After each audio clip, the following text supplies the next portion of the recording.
পিতৃপুরুষের জল দেওয়ার লেগে আর তার পিতামাতার আত্মার সদ্গতি কামনার্থে এটা প্রতি বছরে সবাই করে। মহালয়ার দিনে বাইরে গিয়ে গয়া গিয়ে অনেকে করতে পারে না, যার ধরুন লক্ষ্মীনারায়ণে ক্ষুদ্র জায়গাতে সবাই পিতামাতার পিতৃপুরুষের 14 পুরুষের নাম দেয় জল দেওয়া হয়।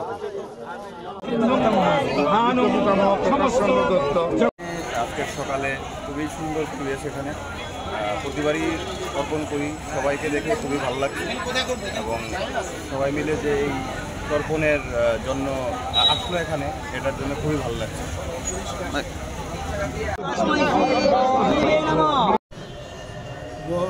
মহালয়ার দিন তর্পণের যে উদ্দেশ্য, খালি মহালয়ার দিনে যে তর্পণ হইব তা না, যে আমাদের যে ভাদ্র মাসের কৃষ্ণা একাদশ প্রতিপদ থেকে এই যে মহালয়া পর্যন্ত এই 15 দিনকে আমরা পিতৃপক্ষ বলা হয়। ওই 15 দিনের মধ্যে কেউ পারলে 15 দিনই করে, কেউ পারলে একদিন করে। মহালয়াটা হচ্ছে তার শেষ সীমা। ওই মহালয়াতে যদি তর্পণ না করা হয় পিতৃতর্পণ, তাহলে এই বছর আর পিতৃতর্পণের তখন সুযোগ থাকে না।